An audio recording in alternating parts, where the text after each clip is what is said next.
A woman was killed after being shot while riding in a car along the I-15 early this morning. I'm Miguel Martinez-Valle. Thank you for joining us. Students tell me the rivalry between the Aggies and the Bulldogs has been going on for years. But while there's been fights before, it's never really gotten quite this bad. No matter how good you get at catching critters on your phone, you want to pay attention to reality, too. Police are asking players to be aware of their surroundings and parents to have a conversation with their kids before they start playing. But there was a catch. The coach says while the kneeling did fuel a conversation, the kids were also on the receiving end of some pretty nasty comments. Well, the massive fire, it's caused a state of emergency in Southern California. It was hours ago that people were forced to walk out those doors of the stratosphere to evacuate when a suspicious package was found. And not only were people evacuated from the casino and the hotel, but the road right here, Las Vegas Boulevard, was also shut down. That's exactly right, Christine. Well, Clark, he was actually biking right around this corner when Lujan's truck came crashing into him. Through this wall, it actually got dangerously close to a bouncy house where 10 kids were playing. There's so much hail that I'm pretty sure I could build a snow angel. So I'm going to try right now, but it is a lot. We'll send it back to you guys for now. Miguel Martinez-Valle, Fox 5 News, local Las Vegas. It was supposed to be an open discussion, a place for concerned parents to ask questions for the school board, for the EPA, for the fire chief to answer. But when their questions were not being answered, well, order quickly went out that door. You wouldn't release the levels to parents, so how do we know that they were safe? I may not like the response that you're getting, but it is the response. Why are they not here talking to us? You don't know. She's asking the EPA. Sucks. They should have told us it was a lot bigger. It's the largest contamination incident in the history of Clark County Fire Department. So naturally, there were a lot of questions and concerns. But what about my house? I have 2 little children who doesn't go to school, and I don't know if they are also contaminated. And I throw the pack bag outside. Tanya and Vito Babajan's son was one of 9 contaminated. He played with mercury he found under the school bleachers on Tuesday, a day before the hazmat lockdown. So, and he got a headache and a diarrhea. It's been 3 days. So I need my house checked out. I got 3 other kids.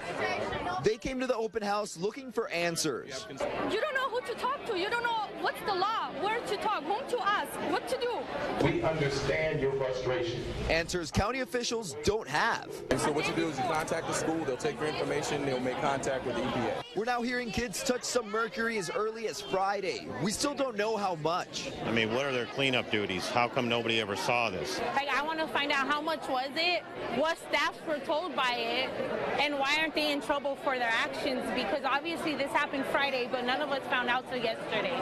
And while many parents left tonight with as many questions as they came with, I want to speak to the fire department. I want to speak to the EPA. the county and EPA are focusing on health before anything else. We have to figure out what's important, so we have to prioritize our things. Right now, it's human health is prioritization. When it happened, how it happened is kind of low on my radar. It's not really on my radar. It's not my job. And any parents that think that their kids were exposed to mercury before the hazmat situation yesterday, so if you think they came in contact with it on Tuesday, Monday, before, make sure that you take any clothing or anything that you think might have been contaminated, put it in a black plastic bag, and take it to Johnson Middle School tomorrow. They'll be there all day. They're also going to be there testing anything you bring over the weekend. Reporting live, Miguel Martinez-Valle, Fox 5 News, local Las Vegas. Yeah, I guess I'm the only one left. I've been watching since this morning. Leo Pequin spent his day watching his neighbors pack up and leave. I've been seeing people all day coming this way. Dogs in the back of the trucks, cats. Watching the smoke and flames engulf his community, his home of 14 years. You know, when you see that black smoke and it just explodes, boy, that's just everything going up all at once. And watching more than 1,500 people work around the clock to put those flames out. We get the heat of the day along with the up canyon winds that just pushes this fire through a number of communities that are contained within these same canyons. The Blue Cup fire burned through more than 25,000 acres in and around Cajon Pass. The flames forced a mandatory evacuation order for more than 82,000 people.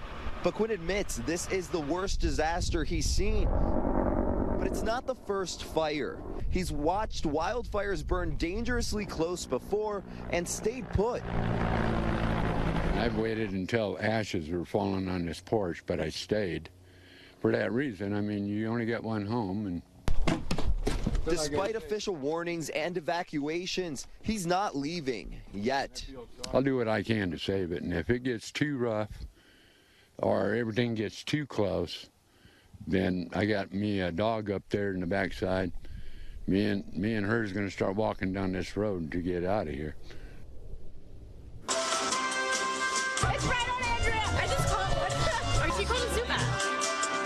You may have noticed a lot more people outside this weekend than usual, and this Pokemon Go app might be the reason why. I just downloaded it myself, so I'm on the hunt to catch them all, and I heard downtown was a hot spot. I soon realized I was not the only trainer looking. Pokemon is right there. I'm excited about it for the fact that he's outside moving around a lot. He's getting a lot of exercise. The good news is it's bringing more people outdoors and to local businesses. There's a lot of Pokemon traffic downtown already because of the large amount of gyms and Pokestops down here, and this seems to be where everyone wants to stop and stay and hunt for Pokemon. The bad news, just like anything, if you're not careful, it could get dangerous. There's been reports of people being lured by the promise of rare Pokemon to a specific area, all to be robbed. No matter how good you get at catching critters on your phone, you want to pay attention to reality, too. Police are asking players to be aware of their surroundings and parents to have a conversation with their kids before they start playing. No, keep it safe. Making sure that he looks both ways if he goes near a street at all, and that he always goes with his mother or father. Gotcha.